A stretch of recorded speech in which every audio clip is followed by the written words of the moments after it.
Well, thank you, Tom, for having us. Of all the things I could do, I can't do all this. So, um, are you going to interview us with this, or are you able to ask some questions too? Okay, great. What we wanted to do was, I think the tribal community knows that we've been working with issues related to the historical boarding schools. And Carlisle really, I think, brought to light a whole lot of things. And I think even nationally, we have possible legislation on a national level. And, we're wanting to build support for all of these efforts and making not just our tribal community, but the world aware of what we're working with, and even like maybe and to get input on what we need to do with some of these things. So just briefly, before I let Angeline explain the project that she's taken on, the Tribal Historic Preservation Office, along with the Tribal Archives, has been working under a National Endowment grant, and we have the two archivist assistants, Arvella Wana and Angeline Wana, and to help with the future of the Tribal Archives. And the Tribal Historic Preservation Office, of course, with the work that they do. We also work with NAGPRA projects, NAGPRA issues.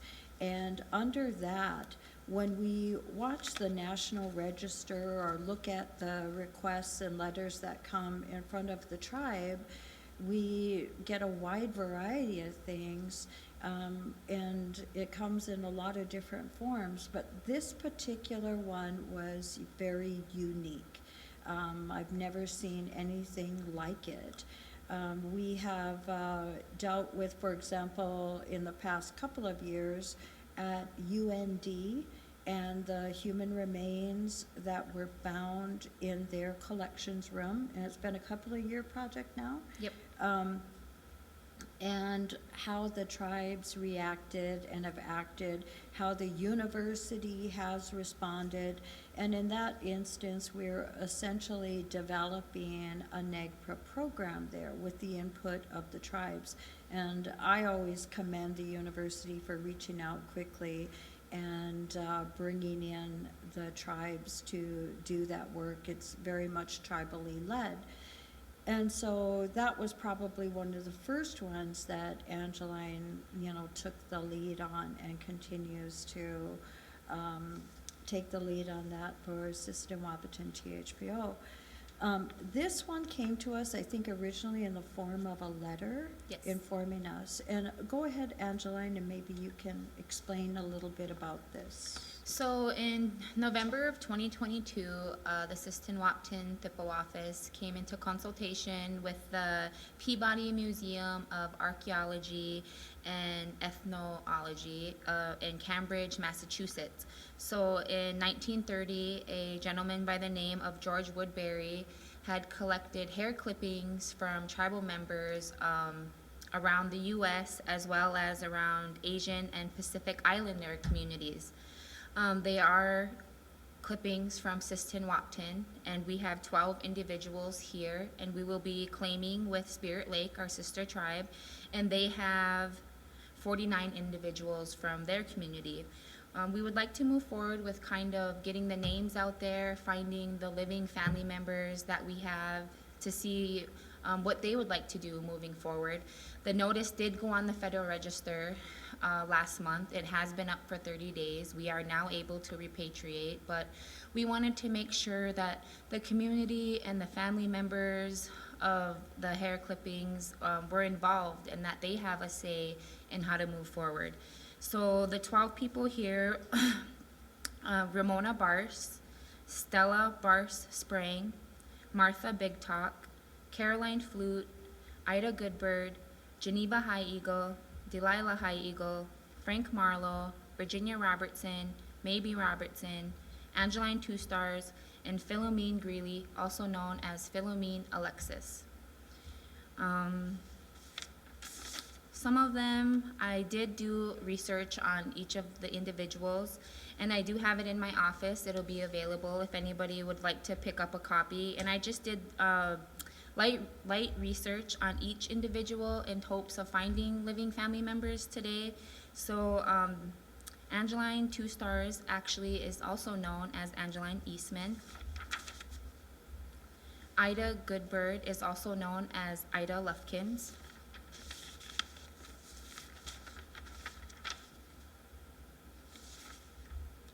Yeah, and that's about it. So with those names, you know, as you can see, I mean, this is an incredibly unique, highly sensitive project. So wanting to get word out to the community, to the tribal community, that these hair clippings belong to people, you know, families in the present. With NAGPRA, we're often working with human remains, maybe hundreds of years old, or if they came out of like a burial mound in our area, you know, we're working with multiple tribes.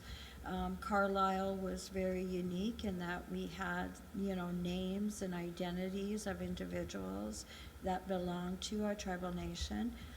And now with this is something that I think hits home, you know, really, really close to home. So in other tribes, we've also been looking at maybe how other tribes are dealing with this. So what do you believe the schools did? They were taking hair clipping samples to do what? Well, the boarding schools weren't actually the ones clipping the hair. The George Woodbury went to the boarding schools and I'm assuming had asked them for permission. Not all of them were young children in boarding school. There are some from Spirit Lake who were, you know, Kushis and Uganas getting their hair clipped at 67, 75 years old. So from my understanding and looking at it, I believe they were not only cutting from boarding schools, but maybe like local missionaries. And some of these people are kind of prominent in the communities. I saw names like Ignatius Court from Spirit Lake. Yes. And, you know, he is somebody much like your ancestor, Abraham Crawford, or Amos One Road, you know, people that were instrumental in the future of the modern tribes in that era. So the idea that this institution has kept those hair clippings as a part of some sort of a study. Yes. And do you know if, are we able to look at the entire study? I do have access to the thesis statement. The university I had asked for it and they did give me the access to it. I have not read it yet personally, but I can have it available for others that would want to read it.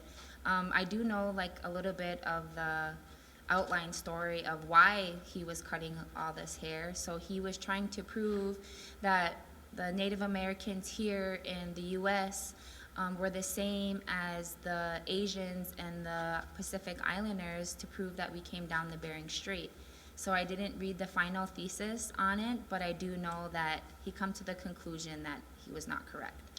And so he donated the hair in 1935, and in 1970, another student from the university had conducted a study of 30 of the hair clippings, and it was a microscopic study resulting in an undergraduate thesis and subsequent publications. Now, he was trying to prove that we had a certain type of metal in our hair. I did not read his thesis statement yet, but I do have it if anyone would like to read it.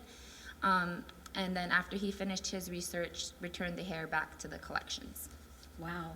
So there's a couple of things that are coming to mind in this.